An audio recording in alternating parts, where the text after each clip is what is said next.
Alright, so what's up sa inyo lahat sa Tropics? So dito tayo ngayon sa Yanmar Honda e-bike. Ang ating features ngayon, updated version ko Tropics ng Zomer. Ayan o, grabe o, pugi-pugi mga boss o. So samahan niyo ko for today mga brother natin silipin sa isang kanyang mga pesa dito. Siyempre ang kanyang itsura, ang presyo at ang tawad. At siyempre mga boss no, ang previous niyo matatanggap dito kay Yanmar Honda e-bike. Ayan, kung ikaw ay nagharap ng mga klaseng e-bike dyan, worthy class, presentable, poging-pogi, good-looking, abay, panurin nyo ang buong video hanggang sa pinakadulo para lahat ng informasyon at detalye ay makuha nyo ng buo. Pero bago ang lahat, katapik, bago tayo magsimula, baka naman dyan, subscribe na. Pag-follow sa Facebook page, Tropics, ayan, para lahat ng update ay mapunda sa inyo. So, wag na paligo-ligo pa natin silipin ang Zomer E ng Honda. Let's go!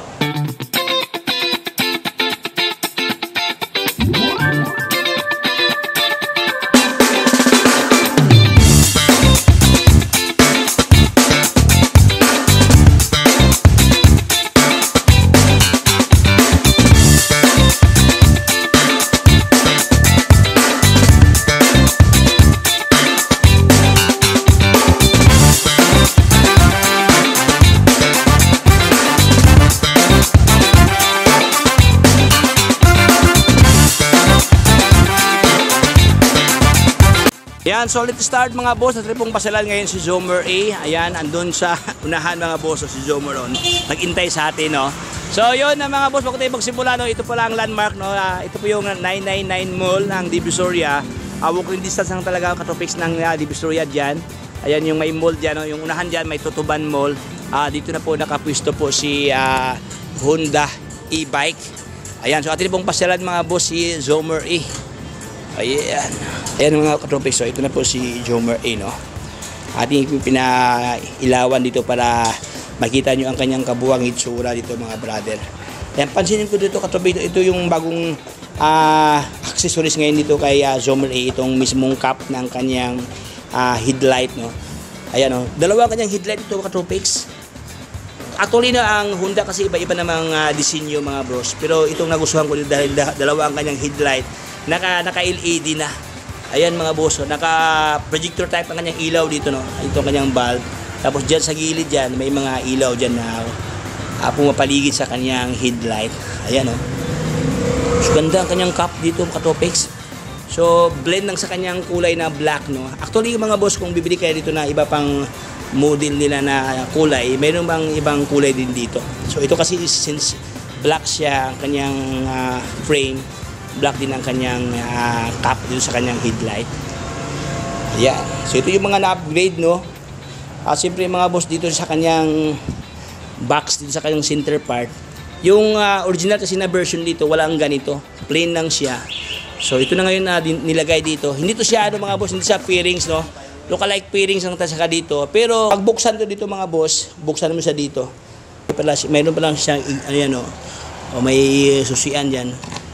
Oh, ito pala. So, safe and secure pala yung mga gamit natin dito. Ayan mga katropik, ito ang kanyang baka pa budiga, no? And compartment. Grabe, sobrang lalim mga katropik. So, haba, no? Rectangular form siya dito. Ayan, no? Okay, ganda. So, pwede mo lagyan ng mga gamit dito, mga anik-anik, no? Pwede ilagay dito mga boss. So, ang kagandahan dito, dahil hindi lang siya box talaga ng box na ordinaryong box, mismong board ng center part na pwede mo maupuan ng bata. Kasi mayroon pa siyang parang may pump sa dito. So, mayroon siyang dalawang anti-theft alarm dito. Ito yan siya, ito dalawa siya. If ever ma-misplace yung isa, mayroon pang reserve na isa dito. So ito po siya anti-theft alarm, baka pa remote alarm. Tapos mayroon siyang dalawang susi dito. Susi ng karunungan mga boss. Okay, ito mayroon pang isang susi dito. Oh, ang daming susi, oh. So ito ang kanyang itsura mga katropik dito sa kanyang center part, sa kanyang handlebar, naka-riser bar sa ito na alloy na magandang klase. Alloy na rin ang kanyang head post dito. Okay, dito sa kanyang panel gauge, medyo circular siya. So preserve ang kanyang classic version talaga dito mga boss. Yan, may nakalagay topi. So prepared na to.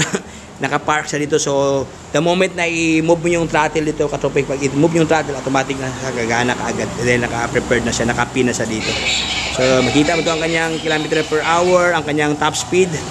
Okay, even ang kanyang urasan dito. Mayroon pang urasan dito. Ayan.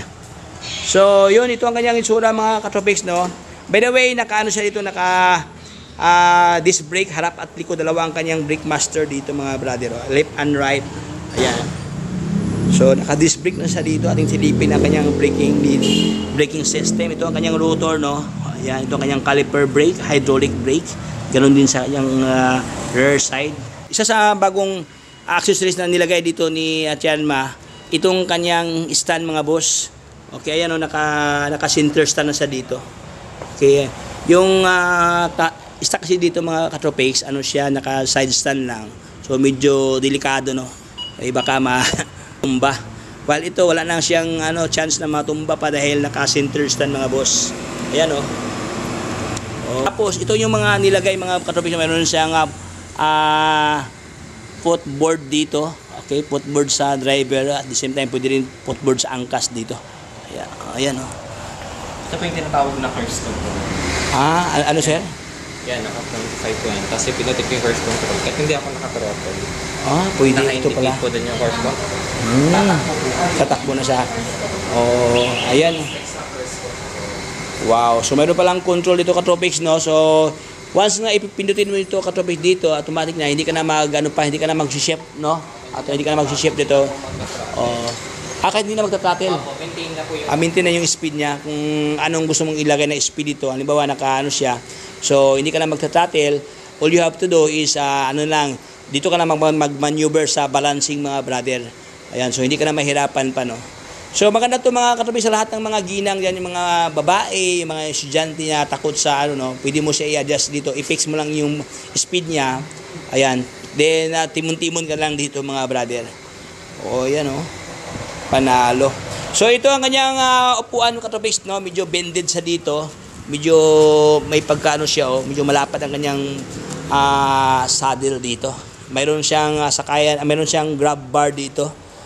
Ayan. May sakayan sa angkas. Ito yung mga nilagay ng katropics, no, na mga accessories dito. Mayroon na siyang sakayan sa angkas. Mayroon ng backrest. Ayan. Mayroong brake light sa likod. Ito yung kanyang brake light, no? Umiilaw, Itong kanyang mga turning light dito. Mayroon ng magandang fender. Wow. Mayroon pang reflector dito. Ayan mga boss. Tapos naka-dual shock absorber pa siya ang ginamit sa kanyang shock dito. So walang masyadong decals to mga boss, no? Only here sa kanyang frame. May nakalagay Zomer A. Ayan, diyan sa kanyang board. Ayan. So ito ang kanyang itsura mga katropics. So puging-pugi to. May pagka-elegante tagang locks dito mga brother. Ayan pag malayuan siya solid to. Ayan. So ating silipin ng katropics ang kanyang gulong dito. Speak sa kanyang gulong. Ang kanyang gulong is 90 by 90 by 10. So 10 inches sa kanyang gulong. Ito yung naka-tubeless star na. Nakamags ang kanyang rim. Ayan. So panalo to. Ayan, so mga boss, to ating tanungin si Madam Rosemary. Andyan si Madam Rosemary. Ating tanungin regarding sa call specs dito. Ayan, Madam Rosemary, ano bang specs ito, Ma'am Rosemary? Hello po, mga katropics. Ang balang specification po ng ating Honda Zomer E, naka 48 volts, 24 ampere lithium po siya. And then 350 watts po siya, Bosch motor. And then ang kilometer range niya po, 80 kilometer range.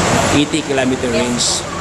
Wow, grabe. So, Ma'am, anong available kulay ito, Madam? 4 colors available po sa Zomer E. Red, gray, army green, and then white. White. Ayan. So, ito po siya. Magkano ito, Ma'am? Ang bali, ang pinaka-standard ni Zomer E po, 81,999 po. If ever po gusto nyo lagay ng mga accessories, dagdag na lang po tayo sa mga price niya. Ayan, dagdag na lang sa mga presyo, mga boso. Ma'am, Madam Marie, if ever may nabili sila sa ibang outlet na Zomer 8 tapos bibili sila ng accessories dito, mayroon ba dito? Yes po, pwede po kayong bumili kahit yung mga accessories niya lang po, pre-installation na po tayo. Pero mas maganda kung dito sila bibili, no? Ayan, no? Kayo bumili ng dito na. Ayan, so yun mga boss, no? Dito lang yan kay Ma'am, Madam Marie, ano ba talaga complete address, Ma'am, ni Tianma Honda? Bali si Tianma Honda po, dito po tayo sa Nara Street, 1119 Nara Street, Tondo, Manila po. Bali po, pag gusto niyo pong mag-inquire sa akin, chat nyo na lang po ako or kaya text sa number ko, 091542-52785. Ang Facebook ko po, Rosemary Ballesteros po. Doon po pwede po kayo mag-message sa akin. Pag gusto nyo po mag-inquire or magtanong, pwede po.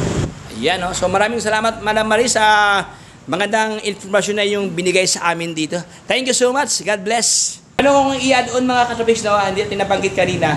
Kung ikaw bibili pala dito mga katropics, itong Zoomer E nila na upgraded version na full package na ang kanyang accessories dito, eh mayroong previous katropics na stand-up scooter dito. Ayan, buong ganito na isang ganito talaga ibigay sa inyo mga katropics. Ayan, libre ito, stand-up scooter, no? Nakalit yung kanyang battery dyan. Ayan, no? So ito po yung previous ngayon ni Tianma. Ayan, sa lahat ng bibili ng kanilang e-bike, hindi lang ganito mga boss, no? Ibig sa lahat ng mga units dito. Ayan, lahat ng mga unit nila mayroong previous na stand-up scooter. Ayan, magandang klase ito. Ayan, so ano pang iniintay nyo mga katropics? Pasyal na kay Tianma Honda. Alright, so hanggang dito lang tayo mga katropics. So maraming salamat sa panonood sa ating vlogs ngayon kung saan ating na-features ang kanilang mga stocks dito. Ayan, so kung bago pa lang sa aking channel, baka naman subscribe na. Pag-follow sa Facebook page, Tropics. Ayan, para lahat ng update ay mapunta sa inyo. So hanggang dito lang tayo, Tropics. Paalam, bye-bye. Signing off.